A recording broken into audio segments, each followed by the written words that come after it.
Welcome to the Sports Scouting Report podcast with Lee Brecheen. Hi, everyone. I'm Lee Brecheen. You're listening to the Sports Scouting Report. I've got a very special guest today, and that's former LSU head coach Dale Brown, who's joining me. Dale, thank you for taking time in your crazy schedule to be a part of our show today. Lee, it's my pleasure, and good dog and fiend dagga dog. And do you know what that means? No. You grew up in North Dakota, you would. That's Norwegian. Good day, fine day today. I'm not Norwegian, but my wife is. I've got to remember that. That's a good one. Good dog and fiend dagga dog.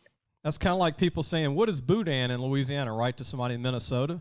You know, It's funny you bring that up. One of my former players told me this past year. He said, Coach, no disrespect, but when you first came here, he said, we leave practice and we shower. What is he talking about? We couldn't understand your accent. He said, and then you would use things like, you betcha, doggone it. And he said, was that North Dakota? That was North Dakota.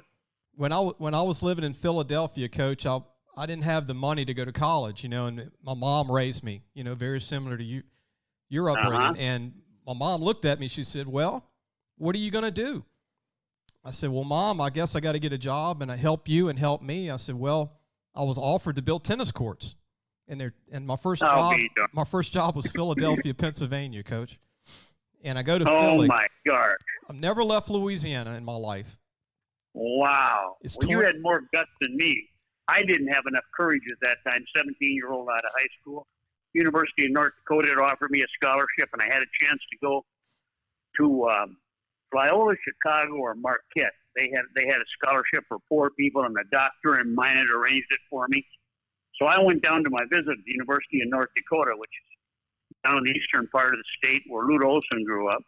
I was so intimidated. I stayed in the frat, and they all had cars and suits. I walked around the campus, and I thought, I was 17 years old, and I'm poor and didn't have anything. I couldn't wait to get out of there and get back to Minot, North Dakota, and sign at little old Minot State Teachers College of 500. So you had much more courage than me. Yeah, and I remember in Philly, I was asking for, speaking of the language that changes, being from the South. Yeah. I was getting a snowball, and I went up to, I'll never forget this, I was in Philadelphia, and I said, can I get a snowball? He said, what do you mean, Italian ice? I said, yes, sir. I said, is that what it's called in Philly? He said, yeah, it's Italian ice. He said, what's a snowball? He said, you want it to snow? So that's when I knew I was out of the South. But, Coach, growing up in where you're from, it was cold, obviously. And people in the South always would probably want to ask you this or anybody, but did you ever get used to how cold it was? Never got used to it, but let me tell you how tough people are. Now, this is not embellished to centimeter, but we never had any vehicle or anything like that ever. The first car I ever got when I went out to coach, I bought a $300 used car to drive to the school I was going to coach at. Wow. But in the middle of the winter, week after week after week, 35 below zero was nothing. Oh, my wife has a picture. She lived right on the Canadian border, a couple miles from the Canadian border, near the Montana-Canadian border. And they lived in a two-story house. And it shows her standing out on a snowbank. She was on the second floor of her bedroom, standing on a snowbank coming up to her room. But I remember calling my sister. I was driving to LSU one day, and it said, well, the coldest spot in the nation today is in Minot, North Dakota, 52 below zero. Oh. And that's not wind chill, folks. Wow. How would you like to be in North Dakota? I sure wouldn't. So I got home that night, and I called my sister. I didn't tell her I saw the show. She's now 92 years old. Oh, God bless her. And I said, how's it going, sis? It's going good. And I said, how's the weather in North Dakota? Oh, it's real nice. I said, it's real nice? I said, I just heard on public radio that the coldest spot in America is 52 below zero. Yeah, but she said the wind's not blowing, so I went out and had my hair done. They just adjust to it, but it is really brutal. And beyond the cold, that's bad enough, but there's a constant wind blowing from Alaska or wherever it's coming from, North Pole. Yeah, Santa Claus. Coach, we're going to take a break real quick. When we come back, I want to ask you about Bill Walton, and also we'll talk about the NCAA, the governing board of college athletics. Get your thoughts on it. I know you've written about it, and there's always been issues with the NCAA, and then you have COVID-19 that you had sent me something the other day about how it's really woken up, things that have been on the table really to fix over many years since you were a coach for 25 years at LSU. But we'll be right back. You're listening to Dale Brown, our guest, and I'm your host, Lee Brecheen. We'll be right back. Listen, whatever you're driving right now, Tommy Harvey wants it. Bring it in to Harvey Subaru, Lexus of Shreveport, Bossier City, or John Harvey Toyota. They're paying big bucks for all trades right now. They'll cut you a check right there. Tell them Lee sent you. Welcome back. You're listening to the Sports Scouting Report. I'm Lee Brecheen. I'm honored to have our guest, Dale Brown, former LSU head basketball coach. Really great person. Thank you, Coach, for joining us today. Look, Bill Walton, I watch a lot of these late-night basketball games, and I'm a basketball. People think I'm a football guy, but I love basketball too. And I was just short growing up. I shot basketball more than I actually played football. Hold on now. How short? What do you call short? Oh, I'm basketball short. I'm 5'8", 5'9". All right, I'm going to ball you out, Mr. Lee. Okay. When you say short, the greatest athletes in the world are considered decathlon because they can do it all. Sprints, distance, jumping, pole vaulting, shot put. So they're considered the greatest all-around athletes. Since the Olympics have been started, the gold medal winner in the decathlon, his average size is 5'9", 175 pounds. Wow. You're not small. Well, it makes me, before I forget, let me throw this name out to you. Here's a name that you're going to love, Coach. It's an old basketball name. Speaking of a short basketball player, Spud Webb. Yep, I can still see him dunking. And he was 5'7", I think. Was he even that big? Might have been 5'6". I thought he was 5'5". But we'll get the middle here. He's 5'5", 5'7". But was he a great player, Coach? He was a phenomenal player. He sure was, and faster than a speeding bullet too. Lot of. He was a great one. And then, speaking of Bill Walton, again, what do you think of Bill? I mean, one of his sons played for you, and you were really good friends with the late John Wooden, and obviously Bill. But what do you think? He's getting a lot of criticism about his his color for doing basketball games. He talks a lot of non-basketball during the game. I actually like the guy. I think he's super smart. But what's your take on Bill Walton? Well, I'm very, very prejudiced because I've known Bill for years, and his son played for me, as you well know, and he's highly intelligent. Of course, I was around him. John Wooden adored Bill Walton, and they had their run-ins at first, but Bill soon adjusted. But many of my friends will say, Walton, I can't stand to listen to him. He's shut up on. I fully understand that. But Bill is highly intellectual. He gets bored easily. And in the course of a game, he elaborates on stuff that a lot of people don't even know what he's talking about. So I'm a poor person to ask that, because if you know him personally like I do, he couldn't have a sweeter wife. He's raised a great family. He's really surprisingly, a lot of people think he's arrogant. He's really a loving, kind, and shy guy. And I think if you ever read his book, I think you get another imprint on him. But John Wooden used to tell me, my wife, we were in Cabo San Lucas at a international convention. Okay. Speaking, John Wooden and I. We went to dinner that night, and my wife said, Coach Wooden, she says, anybody bother you as much as my husband? She says, he's out here visiting with me. He talks to you on the telephone. She said, anybody else? She said, well, he said, yeah, I think he's got some competition. Bill Walton would probably be number one, and Dale would be number two. But I would be at John's house sometimes for 3-4 days, meet him in the morning, have breakfast, and stay late at night. Every day, Bill Walton called, how's my coach? And they talked, and he's highly intellectual, but I understand where people are coming from.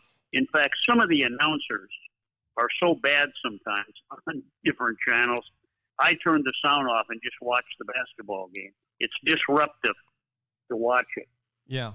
And Coach, Bill Walton is perfect for 11 o'clock basketball in the South. I mean, for 11 o'clock at night, it's late. And like you said, I think people tune in just to hear him, even if they don't like him. He's different. He talks about 18 different topics at one time. Like you said, I know. He's a smart guy. I kind of enjoy it. He's not a scatterbrain. He just gets bored, and sometimes the games are boring. But in the history of basketball, worldwide, the two best passers in the history of the game from the post were Bill Walton and Arvydas Sabonis. And I brought him here to work with Shaquille, and I also brought Kareem Abdul-Jabbar to work with them because Shaquille didn't have a jump shot. He didn't have really inside moves. He could just dominate and dunk, which was certainly great in itself. But after we did that, then the wonderful NCAA decided that they would make that illegal. You couldn't bring people in to help coach your kids. And I never, I'm 6'3", so you have a 7-footer. You're teaching him different moves. Well, I didn't play center. I played a forward my whole life in high school and in college. So bringing them in to try to help him with parts of the games he didn't have, they then developed a rule. It's whether or not they made the name of it. It's a Walton rule. You can't bring players in and help them help your guys, which is insanity. Just one of the many insane things they do. And, Coach, before we take a break, I remember going to your camp as a kid, and you had Kyle Macy in town from Kentucky. And oh, yeah. Oh, wow. And I never forgot that because I was a big Kyle Macy fan as a kid. And he was a great free throw shooter, as you know. And he was coming in showing the kids how to shoot free throws at your camp. And I'll never forget that what it does to a young man or a young girl to see these people, these famous people work with you and teach you. But yeah, I mean, it just destroys the impact of being able to do something that I think is right. But we're going to amazing you bring that up. When I was growing up in North Dakota, you never saw any stars, stuck up there. Hardly anybody's ever been to North Dakota. Nobody even knows the capital. If they do, they can't spell it. And I used to dream about, it'd be so nice to meet some of those people. So I know exactly your feeling, even though I didn't have the opportunity to do it. And that's why I tried to expose the kids to the best in the business, from Carl Lewis to you name it. Coach, we'll take a break. And speaking of the NCAA, when we come back, I want to get your thoughts because you had sent me some stuff on the first employee of the NCAA was Walter Byers in 1951. First full-time employee, and we'll talk about some things I think they need to change and get your thoughts because you've written about it, and I think people would love to hear that from you, Coach. We'll be right back. Looking for a used car? Harvey Autos has 3 dealerships, which means 3 times the used vehicles. They've got everything from fuel-efficient compacts to luxury models, even hybrids, and certified pre-owned with a warranty. Check out John Harvey Toyota, Harvey Subaru, or Lexus of Shreveport, Bossier City. Welcome back. You're listening to the Sports Scouting Report. I'm your host, Lee Brecheen. Our guest is legendary Dale Brown, former LSU basketball coach. And, Coach, the NCAA, they just don't seem to have it right. They just, and I'll give you and share my thoughts just on the football side and sports in general with scholarships and what's legal, how do you transfer, do you have to sit out? And it just seems like there's nothing currently that I think works. I think everything is just kind of open and it's a big circus. And what is your thoughts on the NCAA, going back to their 1951 history to the current state we're in?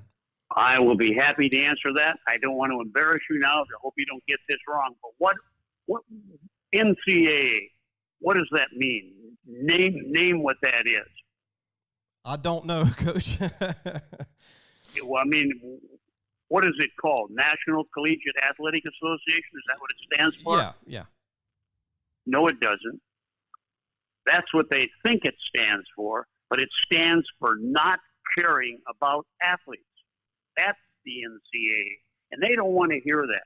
Frank DeFord, now the deceased great sports writer, Sports Illustrated, he summed it up pretty simple. He said, the largest legal cartel in the world is the NCAA. They don't want to hear that. They don't want to be criticized. Now, let me give you some analogies why I despise what the NCAA has done over the years. Have they improved? Yes, because of pressure. These are the best analogies that I can give you. Everybody, amateur athletics, that's the biggest joke. That's a joke that amateur athletics and coaches are making $10 million a year coaching. That's not just football. Basketball coaches too. The money that they get, the billions of dollars the NCAA makes, that's an absolute con job. A great number of these children, young men that come here, 50% didn't have fathers raising them. They had nothing, no clothes. Some of them did. They came in battered tennis shoes. They didn't have dress shoes. They didn't have anything. They didn't even have money to go eat on the weekends if the dorm was closed. So it's been a big con job. But what really stimulated me, Lee, had nothing to do with money. It had to do with common sense. I began to figure out, you know what the NCAA is really good at, really good at? Legislating against human dignity and practicing monumental hypocrisy. Let me give you the two, and I can give you a litany of them, but let me give you the two that turned me on. In the 1980-81, we were in Alaska, the Alaskan shootout. I took bid check, and one of my guards from St. Louis, who transferred from St. Louis University, Mark Elkhorn, I went in his room. He was in bed, and he looked almost, his skin looked jaunty, Johnstone. I said, well, what's wrong, Mark? Well, Coach, I'm so sick. He said, I got this pain in my side down here and stomach. And I said, well, you're not going to play tomorrow. Yeah, yes, I am. No, you're not until we get you home. Well, when we got home from the shootout, we found out he was loaded with testicular cancer. So his mother and father had to come and bring him to St. Louis for treatment and get him home. Well, when they got there, they found out that he had this bad cancer, testicular cancer, and he probably wouldn't make it. So time went on, and he'd been to MD Anderson and the best places he could go. Well, the mother called me, and she said that they're having a fundraiser in St. Louis, and she said, we went in to see Mark. She said, we were telling him about it. He's so excited about it. So she said, well, Mark, she said, you probably don't have much time. What's your last wish? He said, Mama, I'd love to see my three best friends on the team, Joe Costello, J. Brian Badger, and Andy Campbell. And she said, they're having a fundraiser for us. She said, we have so many debts from going back to MD Anderson and those. And she said, would you come and could you be able to help us and get them there? I said, absolutely, we'll be there. You give me the information and we'll be there. So I had a situation that I'm going to get them there. We found out the governor said we could take his airplane free of charge. So I said, that'd be great. Well, I thought, you know what? I've been so vociferous against the NCAA. They would love to prove me to be an Elmer Gantry. I better just call the NCAA and make sure it's okay, but I'm sure it will be. So I called the NCAA and I explained the situation to them. I said, this young man's dying of cancer, and his mother called, and no cost to LSU. The governor's going to let us use the airplane. So that's legal, isn't it? Absolutely not. Turn to page such and such. And he used this analogy, whatever page it was. I think the book was about 500 pages at that time. Whatever page he told me to turn to, he said, that would be considered entertainment off campus. You can't take a player so many miles. I said, hold on. Did you understand what I said? He's dying. He said, well, you can't take him there. So I hung up and I thought, I've got to get them there. How am I going to do this? I was not going to disappoint that woman, and they didn't have money. So I found out there was a red-eye flight, and there was also a cheap hotel near the airport. So I got all the deals, and at that time, to show you how prices have changed, it was $300 for each kid to fly. Mm. So I took $300 and each put them in envelopes, and I told the kids after practice, I'd send them 15 minutes apart. These three kids come to my office. I need to talk to you. So I brought them to my office, and I gave each of them the envelope, the information. Here, you got to call, get your own flight. You got to call, get your own room reservation. I'm breaking an NCAA rule. And I had the blinds closed, and I only brought one in at a time so they wouldn't see each other and have to turn each other in if something came up. And it just made me sick to the stomach. Well, I got there, and it was time for me to get up and speak. And I thought, this is really ridiculous. So before I started, I said, Mark Elkhorn's three best friends here. I said, Shea Brian Bajor, would you stand up? Andy Campbell, would you stand up? Joe Costello, would you stand up? They all three stood up. I said, they're here out of their love to their teammates sitting here at this head table. And I said, I've got them here illegally. I paid their way to come here. Just challenging. If I lost my job over it, I would accept it. Well, the NCAA wouldn't do anything about it. And it's amazing because I was so anti-NCAA. Well, then about 7 years go by, and I recruit a player from Argentina, one of the best big men I've ever seen. He can play every position, from point guard to wing to center. His name was about 6'9", Hernan Montenegro. Yeah. He came here with his wife and a 2-year-old son. We were about 4 games into the basketball season, and I get a call from the doctor's office. He says, Coach, we got a problem, he said. And Hernan and his wife had a 2-year-old daughter. And he said, Mrs. Montenegro's here with her husband. And he says, she's pregnant, and the baby's breached, and the cord's going to wrapping around his neck. And he said, I got to get that baby out. The baby will die, or the wife could die. But he said, the problem, they don't have any insurance. They're foreign people.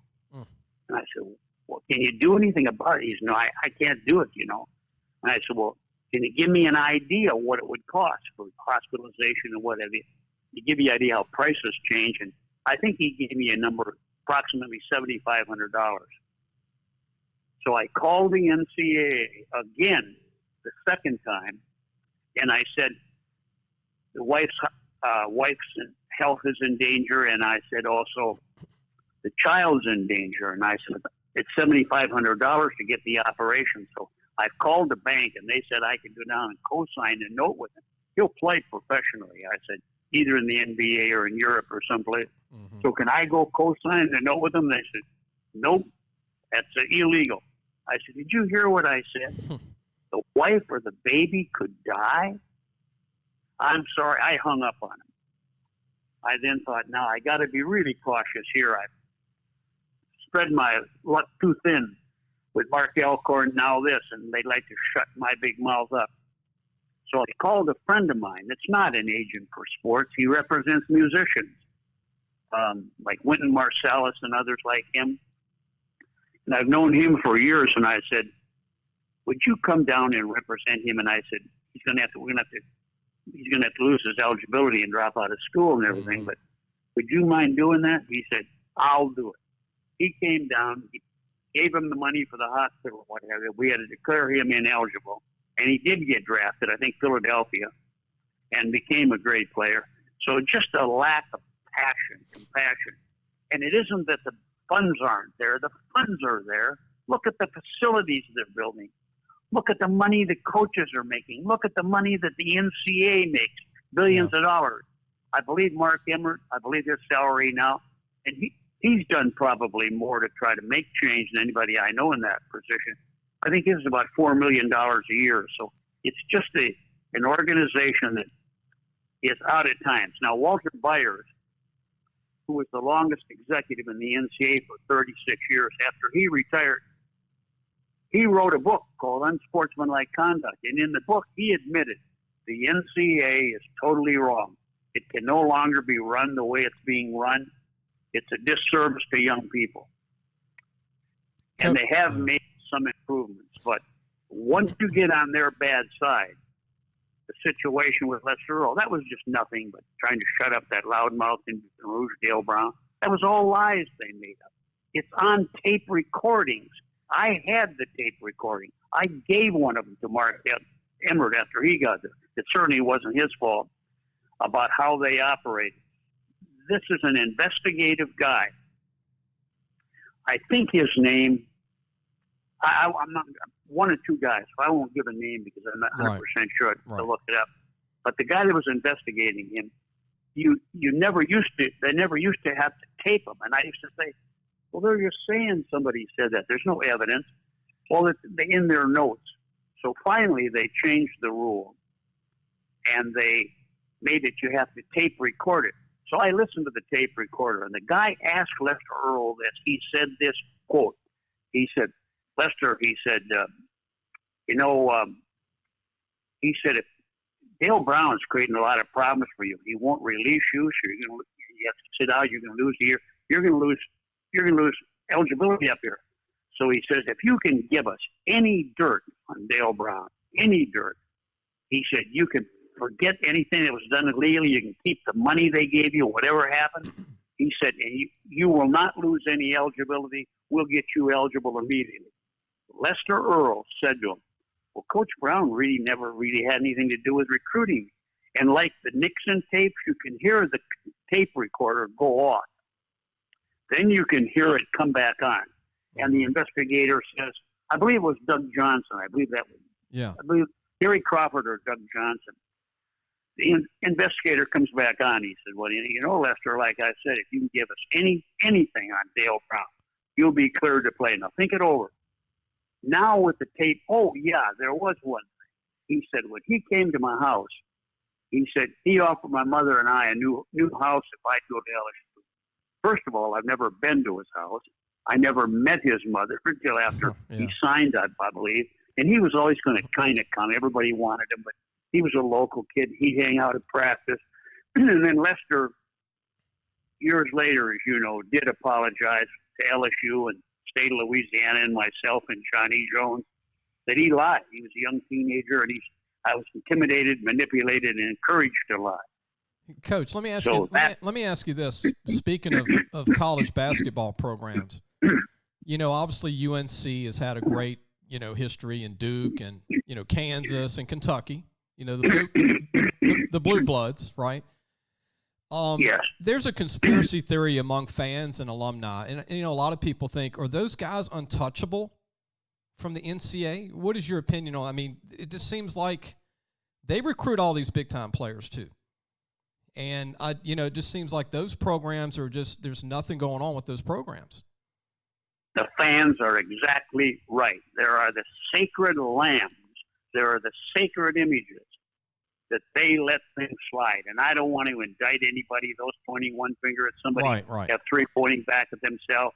But I know incidents where they got the sacred cloth around them and they got the halo on their head. But anybody that's vociferous or against the NCAA, which I was and several other people were, there's no question. And being in the bayous, we're just a bunch of hicks down here, man.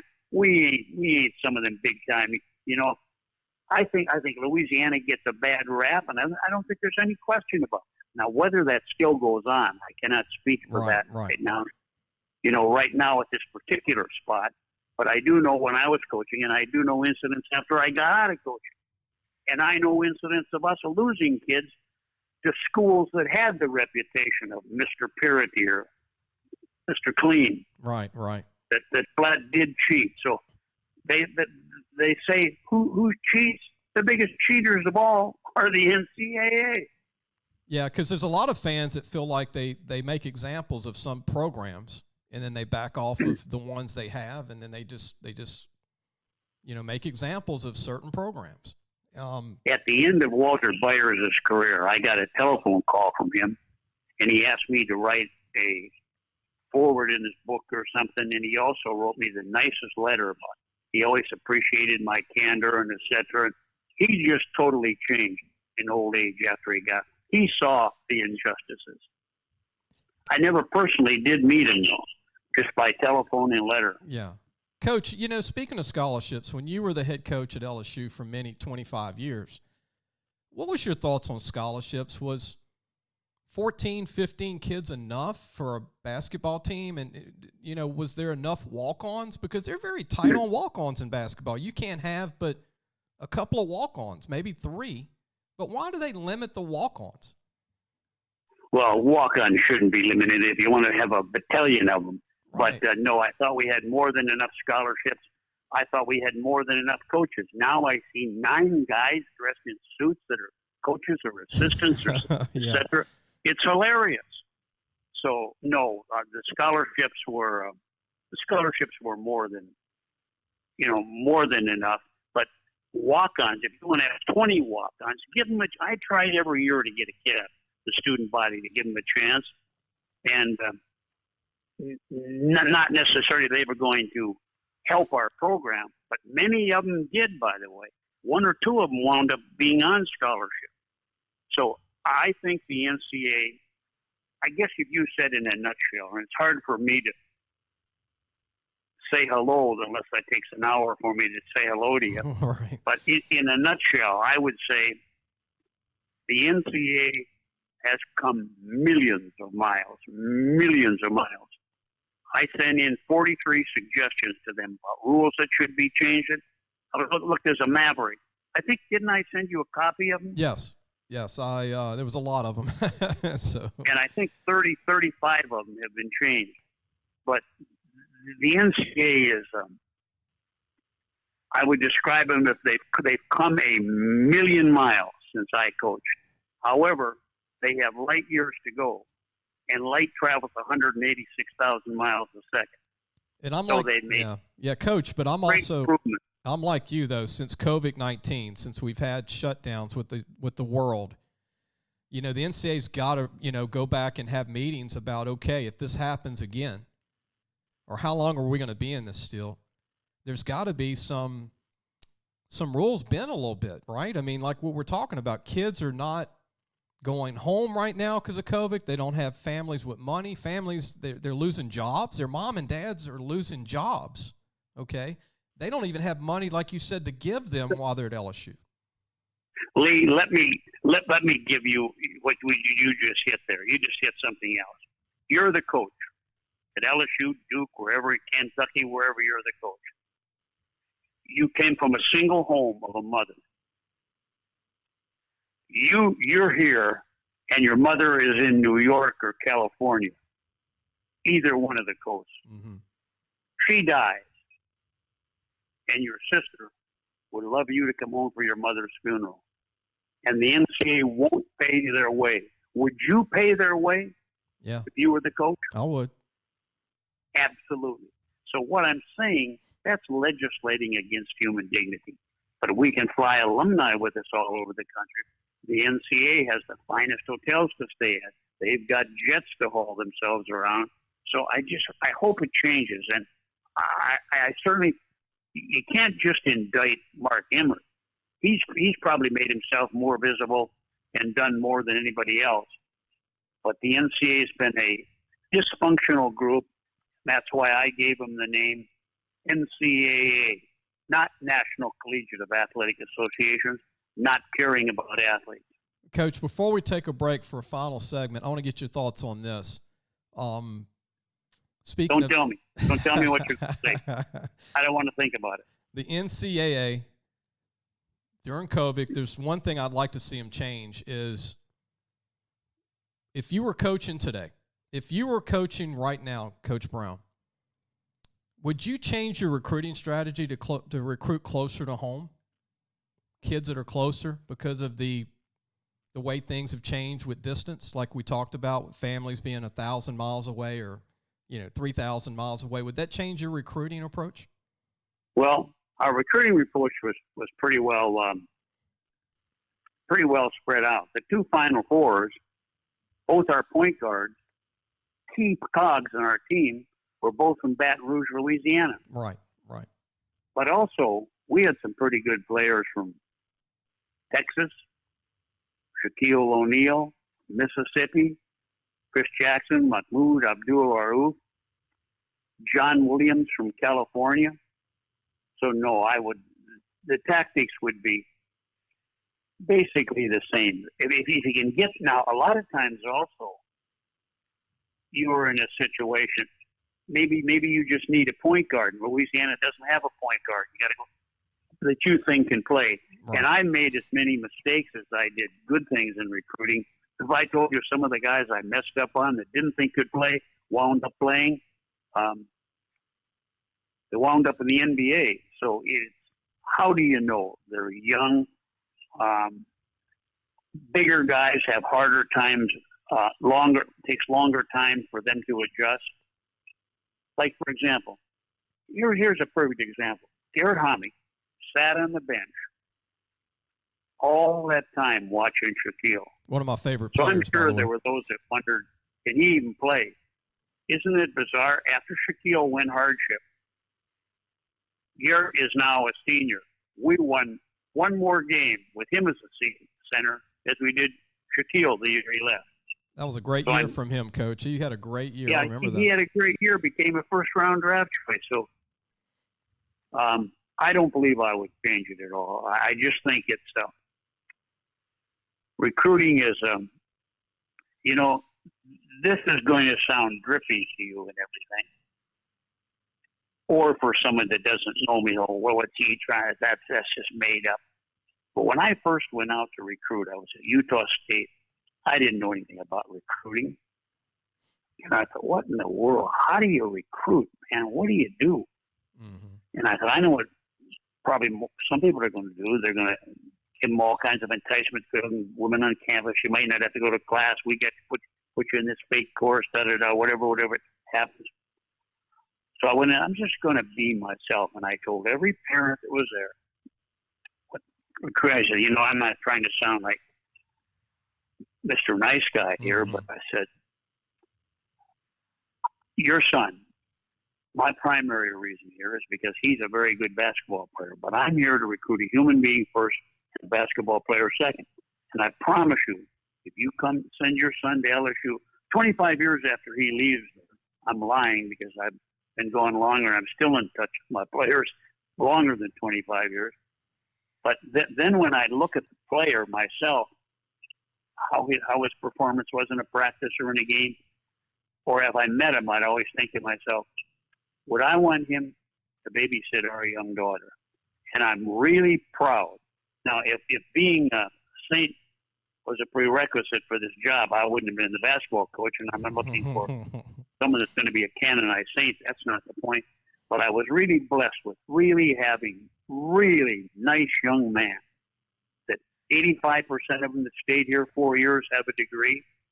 65% of the 160, I think 103 of them, 103 of the 160 have a college degree. That's good stuff. So I've been really blessed with good young people that I love today like I did when I coached now. Coach, we're going to take a break. When we come back, final segment, I'm going to give you my all-time basketball roster of 15 players. Wow. I'm going to do a roster of 15. You would love that. I'm going to do a starting five. My starting five going back to the beginning. I love trivia like that.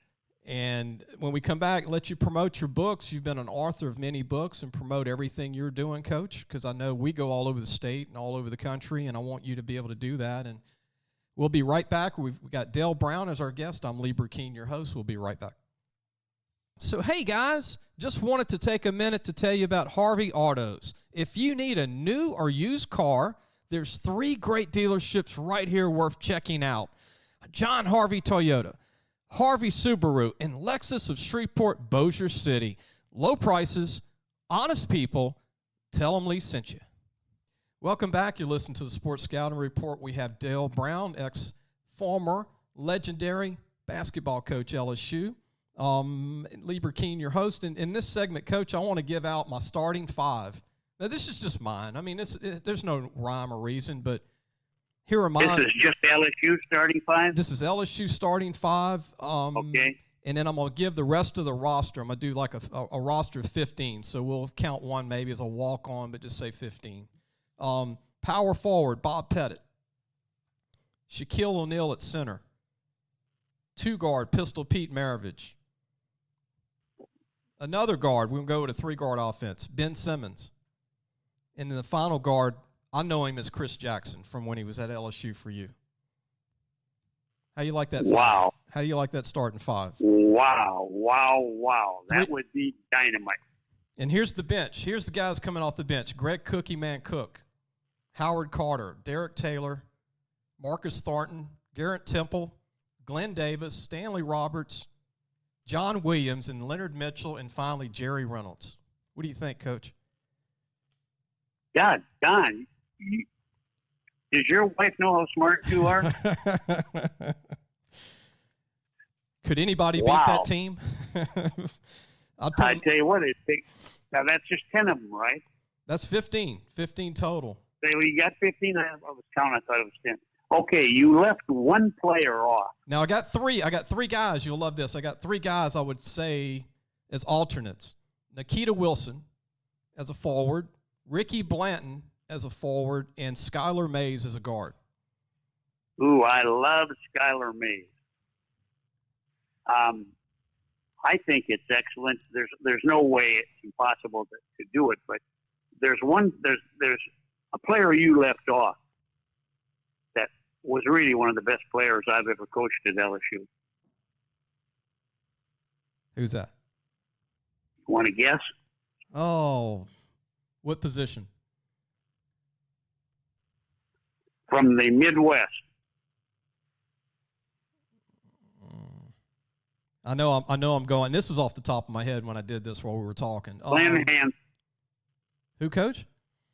Glenn Hansen. Oh, yeah. Okay. Yeah. He was a really good player. And, Don Redden. There's some players that don't get to play in the NBA and don't get the publicity, but they do things that you never can ever thank them enough for. Yeah. Willie Sims, best 6th man. He was the John Havlicek of college basketball, and I think he still might be. Never started, came off the bench. Hey, so there was also Dwayne Scales that played for you, Brandon Bass. Yeah. Thomas came from McKinley at power forward. There's a lot of guys. Yeah. And then we didn't. I left off one of my favorite players, Ethan Martin, point guard. Oh, Ethan Martin. Ethan Martin was brilliant at point guard. Am I correct in this? Hasn't LSU basketball won more SEC championships than football? Yes. And I also believe, I'm not sure of this, but I think, doesn't LSU have the most players that were voted? LSU and Houston, and who was the third one? Had the most players that made the memorable top 50 NBA players. Yeah, that's crazy. Yeah, that's true, Coach. Of all time. For a school that doesn't really get publicity, Yeah, and you look at all the great players that have come out of Louisiana, Karl Malone and, Robert Parrish. Yeah. Robert Parrish, people forget, was from Louisiana and went to Centenary. I mean, there's just so much talent. And I do this, and I'm glad that we had you. I'm glad that you came on, Coach. I'm honored, as always. I talk to you sometimes, but I'm glad that you took the time to be on my show. And because people... Are you kidding? That was a pleasure to be on. And one final thing, maybe I'm a little overly sensitive, but we love Baton Rouge and we love Louisiana, and I get so sick and tired. And I know there's flaws all over, but this is truly one of the great places to live. Now, can it be better? Yes. Would we like to see less crime? Yes. Would we like to see less debris on the street? Would we like to improve the traffic? But I'm talking about the people. Yeah. Let's forget the debris. Let's forget the overall, the people. I never have seen people that are more warmer and genuine than Louisianans. And Coach, speaking of that, I'll take it because you like me, my brain starts when you say something, I think of something else. But think of Shreveport, Monroe, Lafayette, how they're so different, unique, and so nice people. New Orleans, the river parishes, St. Tammany, Houma Lafourche. It's just every unique town. It's like you're in different countries. Yeah. And they're all unique in their own way. Lake Charles. Yep. You know, and you've recruited all those areas over the years. You know all those areas, and it's just everybody. Plain Dealing, Louisiana. You ever been there? It's by Shreveport. I've been there. Been through it. Yeah. He will. Yeah, I left him out. He was a good player. But, yeah, what about Spring Hill? You know, how about Natchitoches? Wow. You know, Natchitoches is a great community. My grandson went to school there for 1 year. Okay. You know, Sulphur, you know, by Lake Charles, Westlake, Louisiana. Sulphur, yeah. What was a football player from Sulphur? Played at LSU. Well, good foot. It was a Westlake. Was David LaFleur. So Westlake was the big name in that area. He was a first-round pick by the Dallas Cowboys at 6'7", 280. Coach, is that crazy? He could have played for you at one time, and he was 6'7", 280, a tight end. And Tommy Casanova, who, you know, came from a small town, Crowley. Yeah. You know, a lot of, and then, you know, obviously John Brady had coached, high school basketball at Crowley. Yeah. And I heard Bill Walton talking in his game last night, the UCLA game last night with Arizona State. There's a kid from Crowley High School playing for Arizona State, and he spent 2 minutes talking about it. That's why I like Bill. He talked about the history of the kid, where he went to high school, yeah, and that he went to 2 other colleges to get to Arizona State. And people, like you said, that how deep he is, his vault of knowledge. I appreciate that stuff. But future basketball, Coach, before we go, what do you think college basketball, what path are we on for college basketball in 2021? Well, first of all, let's talk about this year. Would they have played the basketball this year if it wasn't the fact there was money involved, even though they're not filling the arenas and et cetera, but still they get the television rights? Are they playing it for the kids, or are they playing it for money? I don't know the answer to that. It's just a question. I think the situation is all through history, and I'm not trying to impress you with my intellect about being a historian, although I do love history. You are. From ancient times to you name it, all major catastrophes, the people that were creative didn't lose faith, stayed positive. Some of the greatest inventions occurred. Some of the greatest things that ever happened occurred because of tragedy. And so I hope this terrible, terrible everything, from the politics to the rioting at the nation's capital, the last thing I would ever see, to the burning down of businesses, to all the ugly stuff that's going on, we have to understand that we've got to be, it's very simple. You tell your team, the best potential of me is we. This ain't no I, it's my business. Mm-hmm. I'm not a Rhodes Scholar, but TEAM. Is there any I in that? Is there any I? Team isn't spelled TIME, is it? It's spelled TEM. There isn't any I in that. It's a team. And so we've got to, our country's got to come together. I mean, there's so much, and the number of people that have anxieties and fears and are committing suicide. Last year alone, 1 million people in the world committed suicide. The drug overdoses. And the only thing more powerful, when you're fearful, everybody's fearful or gets an anxiety. The only thing more powerful than fear is the boldness of faith. So we have to, and I'm not talking about church, I'm talking about God and spirituality. Right. We've got to start. There was a book written 20 years ago by Judge Bork called Slouching Towards Gomorrah. He described in there exactly what's happening now. Until we change, we've got to be the change we wish to see. We can't wish it on somebody else. We've got to do it. And I've been in 90 countries in the world. There isn't anything even close to the United States of America, even though right now it's been beaten up and split divisiveness, but the divisiveness has occurred from the very top. We've got to come back together. And I sometimes think the political world, if they were head coaches, they'd never win a game. They'd have players on the team turning against themselves. So this isn't some evangelistic talk I'm giving to you. Right. It's just what I know from my heart. Sports and life. Not going to give up on it. Yeah. Sports go hand in hand. People are playing sports. It's people. Yeah. Coach, I want you to be able to promote on Amazon or however somebody can order, but I know you've written many books. Do you want to promote any today or let anybody know to get? I'm not an author. I can speak it, but when I write, I tear it up about 9,000 times. But I would say, and I'm not getting any money out of this because I'm giving it to charity in the first place.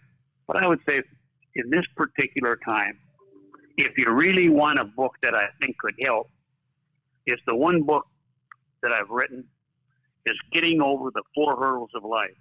Now, the publisher, by the way, is in Lafayette, Louisiana, Trent Angers. Okay. You can order online from that, or you can go to Acadiana Publishing Company and order it from him. I think that book would help you. It discusses the four hurdles we have when they snip our umbilical cords, we come out of that block, we're going to have to face four hurdles in life. You can't con your way over them. You can't barter your way over them. Mm-hmm. You can't con your way over them. You can't lie your way over them. You got to jump over them. You can't jump around them. You can't jump under them. You got to jump over them. The hurdle of number one we all have to get over is I can't, or being told you can't. Number two hurdle you have to get over is failure. No matter what you do, right, you're going to be able to fail. Got to learn. And so, but just the simple four hurdles of life, know yourself. I think that book would really help, particularly now. And it's a simple book. It isn't 500 pages. You can sit down and read it in a day. And right. I think that would help people. Well, Coach Brown, again, from the bottom and top of my heart, sincerely, thank you for taking 50 minutes. It's my pleasure, Lee. If just one person can profit from this morning, it was certainly worth that time with you. Enjoyed it. I really enjoyed it. And don't hang up, Coach, because I'm going to talk to you right before you go to thank you again. But go to our website, lafootballmagazine.com. We do stories, Coach Brown, on kids 3 days a week on our website anywhere in Louisiana. We randomly do small schools or big schools. But if you like reading about recruiting and helping kids, we promote the kids on our website, lafootballmagazine.com. And, Coach, next Monday we have the head coach of Santa Maria High School is going to be joining us, Coach David Oliver, and also from Glenbrook High School. That's a school up around Mendon, Louisiana, Coach. We've got their head coach, David Feaster, joining us next Friday. But we'll talk to you soon. Everybody have a great weekend. Before you leave, may I say something? Definitely, Coach. Quickly, for all your high school coaches that you associate with, one day, sitting in John Wooden's little modest apartment, we're talking about coaching. And he said, Dale, he said, I sincerely believe the best coaching occurs on the high school ranks. And you want to know what? There's a lot of great high school coaches. Now, they don't have delusions of grandeur. Some of them don't want to coach. Yeah. But there's really a lot of truth in that. High school coaches do so much. And they certainly don't make it in salaries. And some of them don't want to be. Some of them don't want to be college or pro coaches. But thank God for the high school and junior high school and those young men that work with people. Well, I ditto that, Coach. I'll second that. They're wonderful people. It takes a special person to make a living doing something you love, to help these young men and women while they're in school and be like surrogate parents to them. And a lot of these guys, they're thanked when they go on the Hall of Fames, and that's what makes me tear up when they bring. I don't think I could outlive Methuselah, who's supposed to live to be 969, and be more grateful. What I learned through athletics was that, number one, it was a father substitute for me. I had no male figure in my house. Number two, I learned to get a good self-image. I had an inferiority complex growing up on welfare, crows that smelled the mothballs. Mm-hmm. And 3, I learned teamwork, that you're not going to do anything unless you can get it together as a team. And 4, perseverance. If you do those 4 things, that's what I learned in high school and junior. I started in the 5th grade, and I'm sure grateful to everybody that touched my life, those coaches. Well, just like the late Jim Valvano said, Coach, don't ever give up. Whether it's fighting cancer or whether it's fighting, trying to understand or trying to mold yourself, like you said, as a young man or woman in this world. But my mom, you mentioned MD Anderson earlier. My mom goes to MD Anderson, and the reason she's here 8 years later fighting cancer is because you just don't give up. But, Coach, again, thank you. Don't hang up. We'll see you next week, guys. We'll see you. Everybody have a great weekend.